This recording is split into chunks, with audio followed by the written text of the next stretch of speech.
I'm Altheria Caldera, and as you just heard, I'll be graduating next weekend. Thank you. With a PhD in Curriculum Studies, my colleague Monica Lugo and I are pleased to give you a glimpse into our dissertation work, which centers on the life of African American women for me and on the life of Mexican American women for her.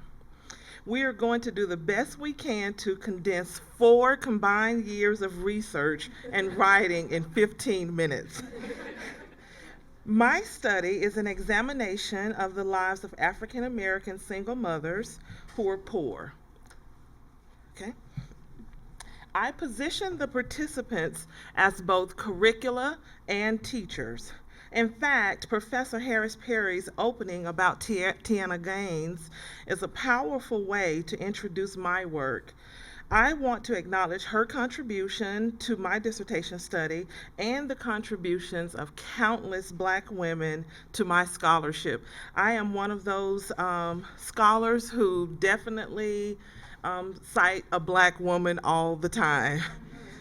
I had over 25 pages of references, and I think over 80% of those were women of color. The seeds of this study were planted when I began studying Black feminism in a feminist studies seminar in which I was enrolled. In my early studies of Black feminism, I asked questions like, what are the lived experiences of individuals who sit at the intersection of multiple points of oppression? How is their reality shaped by race, class, and gender simultaneously? And also during this time, I came across scholarship that accused Black feminism of being an elitist theoretical framework and that it focused only on middle class, upper class Black women or Black women in the academy.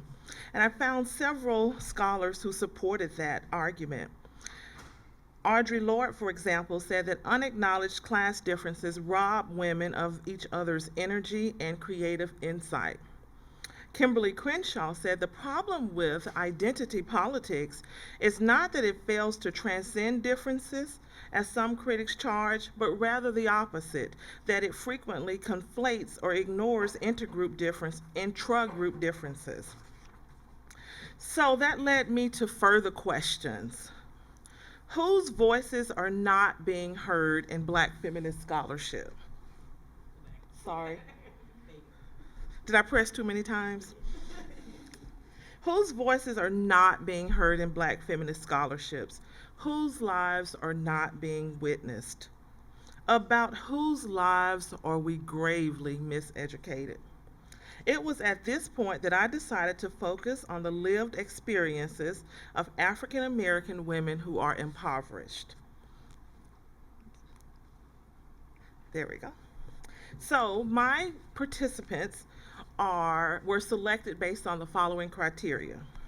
They identify as Black women, they are single or unmarried mothers, they are currently raising school-aged children, and they utilize government assistance to sustain themselves and their children. And lastly, they were willing to engage with me over an extended period of time. So let me introduce you to the teachers. Faith is 49 years old, divorced once with 4 children with her ex-husband. She receives Medicaid and food stamps, and she lives in Texas. Jackie is 33 years old, divorced twice with 2 children with her 2 ex-husbands, meaning 2 children with each one. She receives Medicaid and food stamps, and she lives here in North Carolina. Tanea is 36 years old with 7 children. She has never been married. She receives Medicaid, food stamps, and WIC, and she had her 8th one the week before I defended my dissertation. So, I'd like to introduce my research questions to you. The first one, to what extent do the self-defined lives of 3 African American single mothers experiencing poverty reflect and/or contradict 2 commonly held cultural myths and stereotypes about impoverished African American women? And you know, what many of those stereotypes are, right?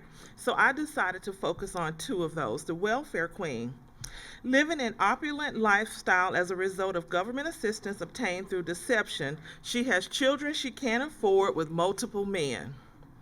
So I wanted to see the extent to which my participants' lives reflected that stereotype. And I can already see in your faces that you know what I found, right? And the second one is the black matriarch. Independently raising her children, she is strong yet undesirable by the black men whom she emasculates. So let's take a look at some of these messages that we receive about African American women who are poor.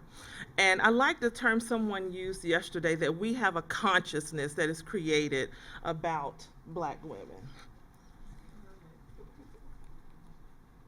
So let's take a look, and I won't even read these to you.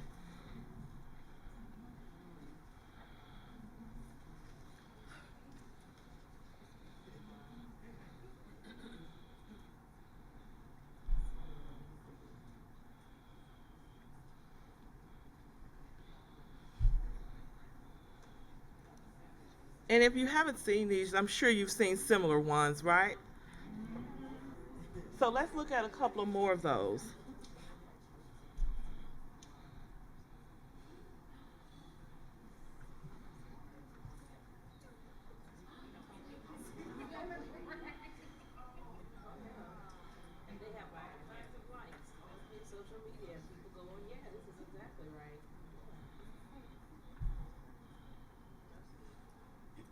So let's look at one more set of these.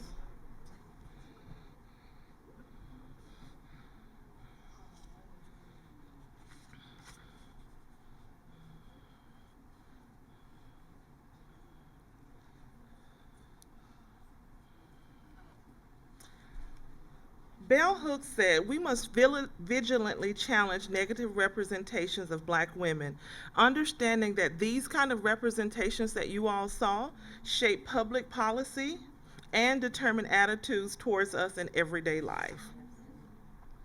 So my second research question: how do these women perceive their position in the U.S. social hierarchy?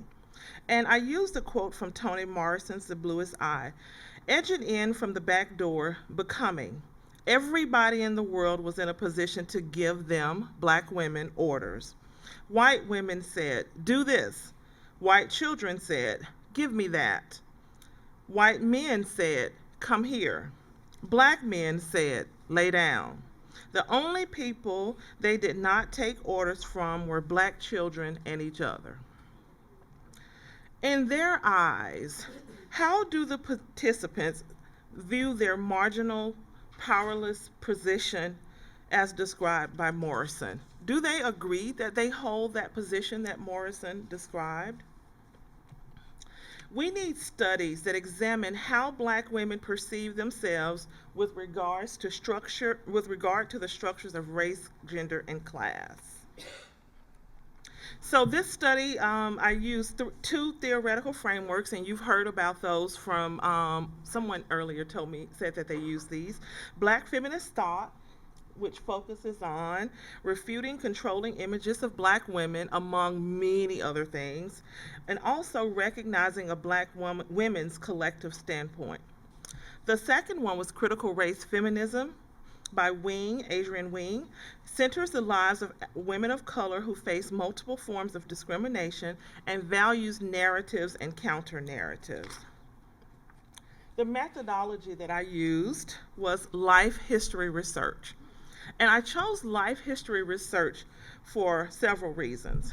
In life history research, researchers examine culture through one individual's history of life within the culture, capturing the individual's feelings, views, and perspectives. Researchers view the individual as a window into broader social conditions. So I was asking myself, by studying the lives of these three individuals, what does that tell us about where we are in terms of equity and justice? Researchers seek to understand the relationship, the complex interaction between life and context, self and place. So, these findings are collapsed in a major way. They are much more complex than it seems, just listing 6 findings. But I'll share with you the findings briefly, and during the discussion, if you'd like to know more about them, I'm happy to answer your questions. So there were 6 major findings that were themes that went across all 3 participants' lives. The first one, they endured traumatic childhoods. 2 of the 3 suffering unimaginable sexual abuse at the hands of men within their home. Secondly, they view motherhood as central to their identities. And one thing I didn't put here as a theme, but another commonality is that all 3 of them became teenage mothers. Despite how difficult motherhood is for these women, they all view motherhood as central to their identity. All of them said in various ways that without their children, they don't know what they're due. And the irony is with that is that their source of struggle is because of their motherhood. Thirdly, they function within and outside of traditional gender roles. In other words, they are the mother and the father in their homes in terms of their the demands put upon them. Next one, these women do not live luxurious lives. They're not the welfare queens that we are told that they are. In fact, while I was here in North Carolina last year collecting data with one of my participants, on a Friday I interviewed her for the first time, and on the Saturday when I was scheduled to go to her home for a second time, she texted me and said, "I'm locked out of my house. The landlord has locked me out. I have to find a place for us to stay for the night," with 4 children. And she was trying to get home to intercept them from seeing that the doors were locked. So they definitely struggled to make ends meet. And interestingly, while the Black church is often viewed as a source of oppression and marginalization for Black women historically, these women draw upon their religiosity and spirituality in ways that cause me to marvel. And the last one is that they all blame themselves. They said, "It's my fault. I've made some bad choices. These children are my responsibility. I'm here because of decisions I've made." And they fail to recognize any institutional barriers that might have affected their choices and their life. So I want to end with one quote before I pass it over to Monica. And this is from The Women of Brewster Place by Gloria Naylor. "Like an ebony phoenix, each in her own time and with her own season had a story. These women had a story."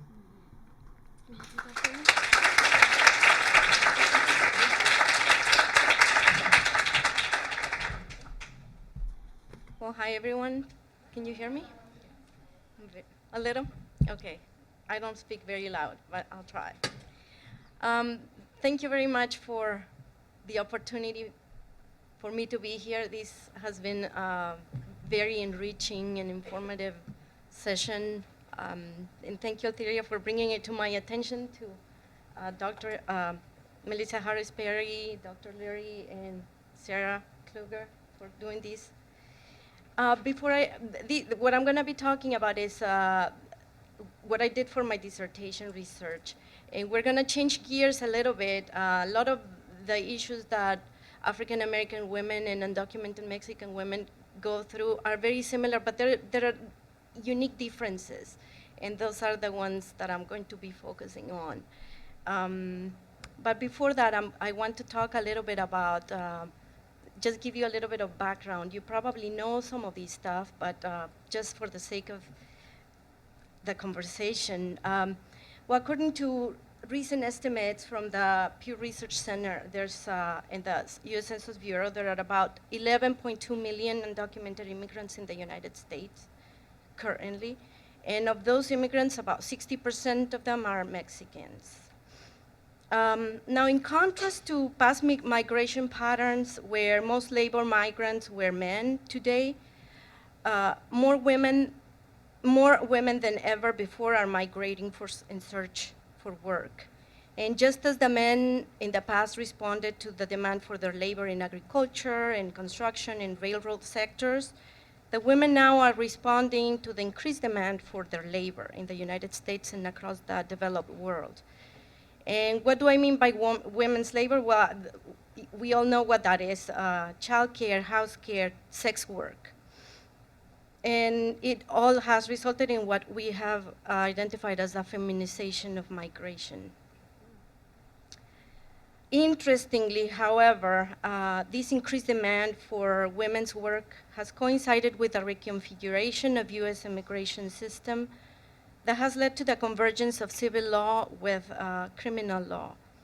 This convergence, which began in the mid-1990s and intensified after the September 11 attacks, has become a key feature of the current immigration regime in the United States, as it has turned undocumented labor immigrants, migrants, into criminal aliens. So the series of laws that were enacted since the first half of the 1990s not only have increased the categories of non-citizens that are subject to detention and removal, but also have expanded the offenses for which non-citizens could be deported. Furthermore, with these laws, punishment has been made retroactive so that crimes committed before 1996 that were not defined then as aggravated felonies became grounds for removal, even if the immigrant had already served their prison sentence for that offense.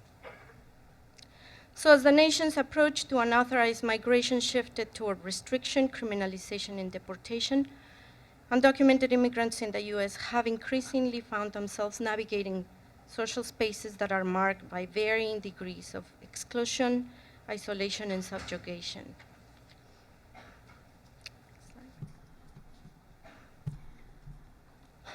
Now, despite all of these significant changes, there's little scholarship on Mexican women working in the United States that focuses on their experiences of living in hostile and uncertain environments that are characterized by this ubiquitous threat of deportation.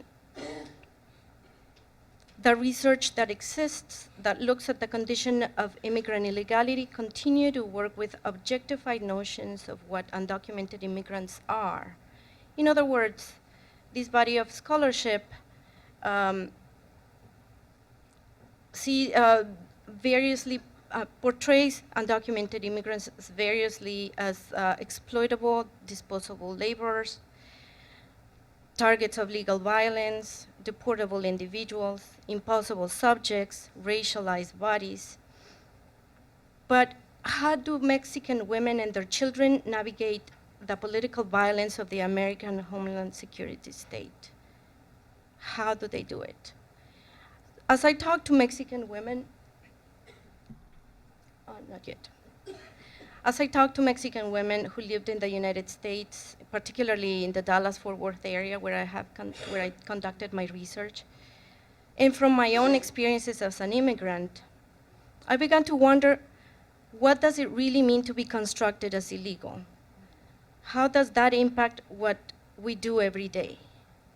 So these are the questions that animated my dissertation research. Namely, what is the impact of illegality on Mexican immigrants' present experiences of being in the world? How do Mexican women and their children navigate the shifting terrain of state power as they build their lives in the United States and as they decide to stay in the United States despite all these policies of self-deportation?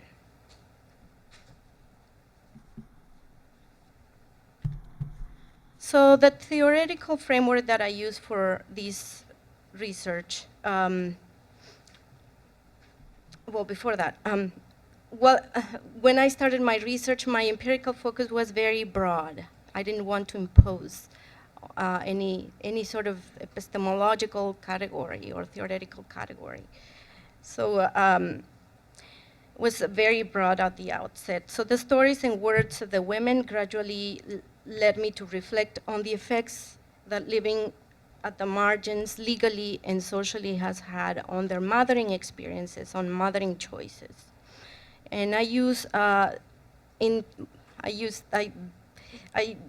relied on intersectionality theory that combines the insights from gender theory and critical race theory to emphasize the importance of the intersecting structural inequalities and cultural meanings that are associated with those inequalities. So this perspective has been very useful for understanding how the effects of illegality occur within the context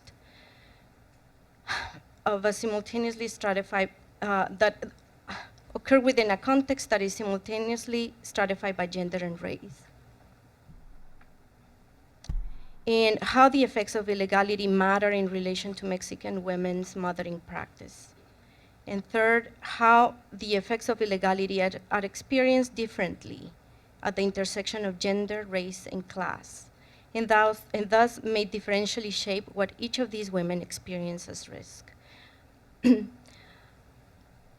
As with all feminist works, the major aim for my project, even though it wasn't predetermined at the beginning, but the major aim of it was to bring the women's accounts to the center of the analysis and to recognize that there's diversity in their experiences, that I would move away from assumptions of homogeneity, that there's always diversity.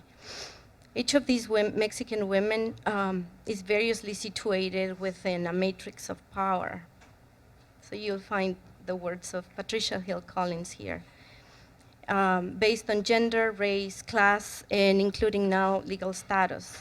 And it is their position in that matrix that shapes how they make sense of the risks and the challenges that face them and their children and how they respond to these challenges. For this research, I drew on in-depth semi-structured interviews that I conducted with 43 Mexican undocumented women who work as domestics and who live in the Dallas metropolitan area. And to analyze the data, I used grounded theory because this methodology helped me go beyond the description to develop theoretical insights that come from the women's experiences. Grounded theory allowed for concepts, categories, and codes to emerge from the data and not from predetermined hypotheses. In that sense, grounded theory is consistent with a feminist research project that aims at bringing these experiences to the center.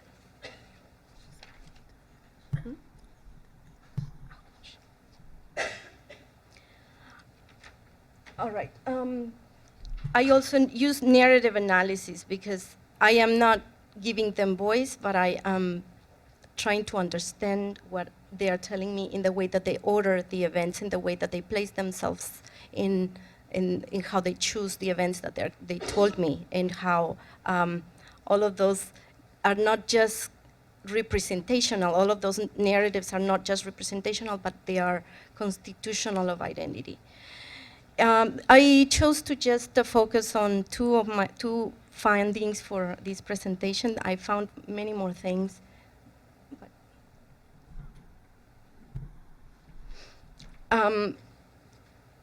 I look at how they're related to their mothering work, their mothering practice, and how that practice is so powerfully shaped by their experience of illegality.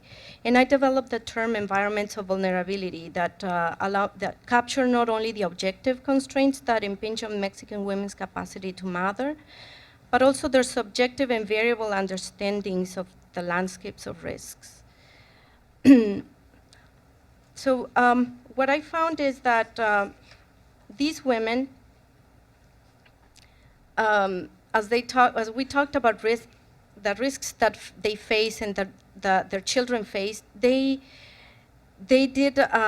framed their discussions in terms of how they experienced the constraints of where they lived, and how these experiences were shaped by race and class. Many of the research participants linked the ethnic and racial composition of certain areas of the city to danger and conflict. So several of these mothers expressed preference for and strive to move to neighborhoods that were less racially active. Many of these mothers moved up. I made the distinction because even though they moved out of their neighborhoods, they moved for different reasons. So a group of mothers moved up, and this is a pattern where mothers would move to neighborhoods that were less racially diverse because they felt that their children would be safer in places where there would be less immigrants, less people that they perceived as being less deserving. And that struck me as a very interesting pattern, and as I try to understand why would they have that idea of moving out and away from the people that they're part of their people. And so the thing is that what makes me think is the power of this internalized racism that prevent them from seeing what they have in common with other people that they're trying to distance themselves with. Other women decided to move to other neighborhoods for the sake of their children's well-being. And they did that out of fear of violence and apprehension about the constant presence of police and crime. Some of these women in my study made sense of these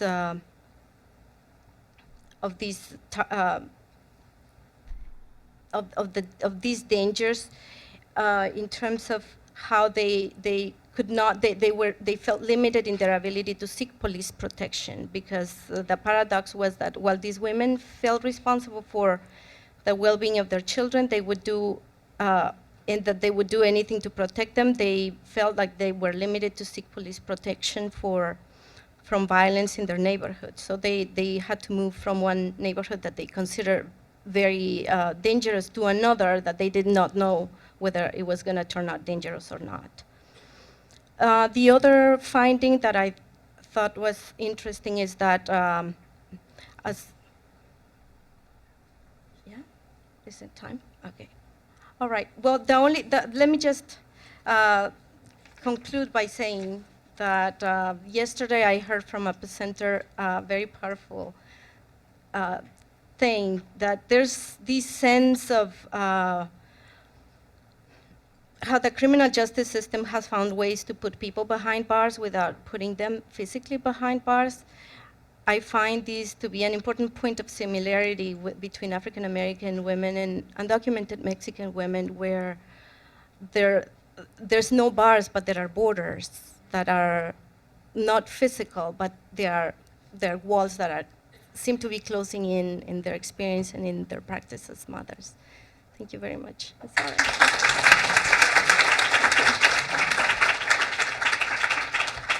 So this is what happens so beautifully when we put women's voices really at the center. And I think both of these presentations kind of draw on a kind of a common way of thinking about the moment, the context, and the larger world. So for instance, I'm struck by your finding that many of the women in your sample were not fully cognizant of the institutional barriers. And you've just beautifully talked about the way in which civil and criminal law comes together, and that concept of illegality as something that needs to then be metabolized in order to be able to figure out what degrees of freedom do exist and how to move forward.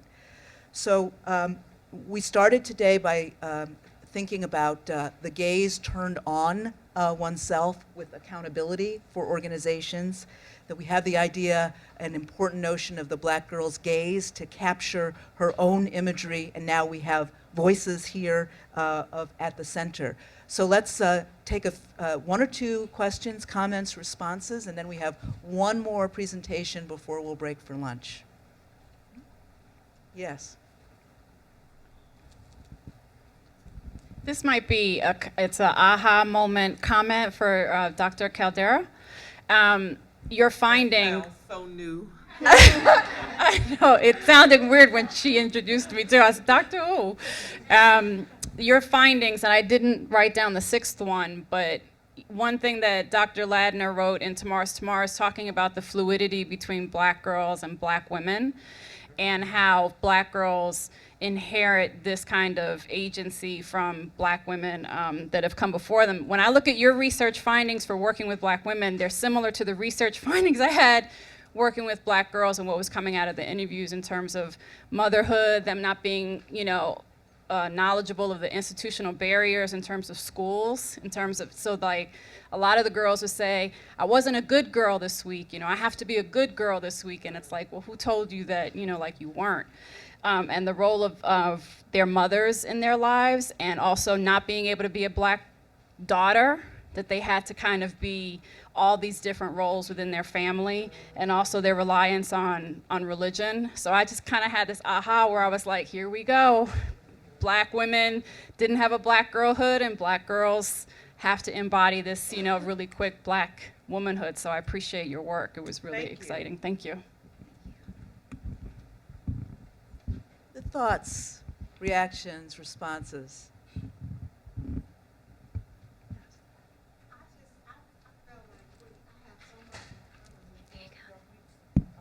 I just felt like I had so much in common with your research, and I already felt like I was too loud when Melissa was leaving this morning. I was like, ah, but I wanted to do that again all through your presentation because it just hit home on so many levels, and your work, both of y'all work is so important. I mean, everybody's. I just feel like I've been in the Holy Ghost ever since I've been here.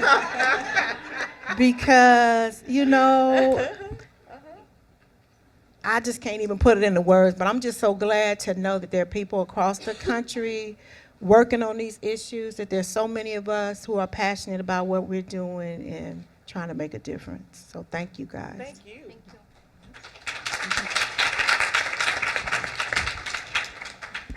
You have one more? Hi, I have a question for Dr. Lugo. I was wondering if any of the women you interviewed were, you said that they were domestic workers. Mm-hmm. Were any of them live-in domestic workers? And how did that interact with this idea of moving up and out of, where they may or may not have been living? Oh, you mean if they lived as living domestics? Right, yeah. None of them did. In fact, my research for my master's degree that focused on living domestics and all the dynamics that get played out in the relationship with a female that employs them. This time I stayed away from that because that brings a whole set of different dynamics. Here I wanted to see them as women workers that are not tied to their place of employment. So many of them, they are not, they don't even do, they don't work for one family, they clean homes. So they're almost like their own agents, but that's interesting, yeah. Thank you. Terrific. Thank you so much. Oh, we have one more? Oh, great. Excellent.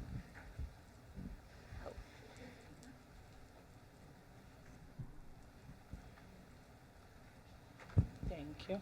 Well, I don't have a question per se, but I'm African, born and raised, and I was sitting here since yesterday. I'm listening to everything, and all I hear is black or Hispanic.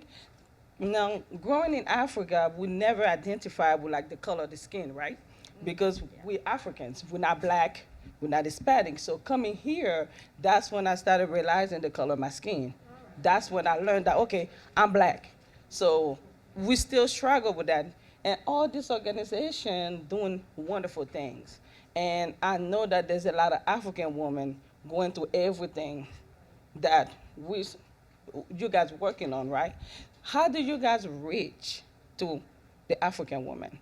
Because they're not just gonna come because of the way we're raised, right? You keep everything to yourself, you deal with it, you stay at home. But I know a lot of African women that is being abused physically, emotionally, raped, do all type of stuff. So do you guys ever try to actually reach out to an African specific woman because they don't identify with the color of the skin? I'm happy to answer that question. While I did not particularly try to recruit women from Africa, I was definitely open to the possibility of doing so.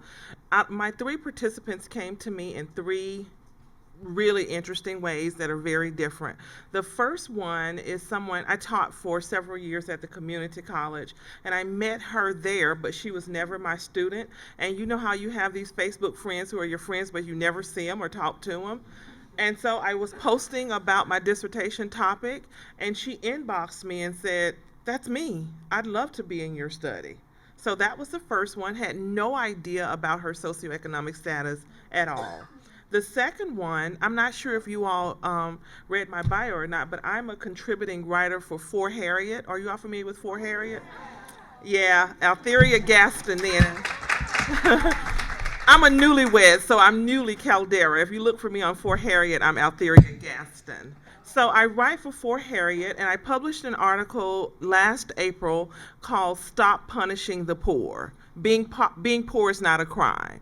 And one of the participants, the second one here in North Carolina, along with over 24 other women, emailed me to say, "That's my story. I'd love to be in your study." So I selected one woman from that slew of emails that I received. And the third one is in my home county in Sumter County, Alabama. And she's someone a family member knew. And I asked her if she was interested in participating, and she just broke down crying. She said, "Of course." So I did not purposely exclude women from Africa, but I did not actively recruit women from Africa. But now that you've said that women from Africa face some of these same issues, I'm interested in knowing how similar and how differently they experience these issues than African American women.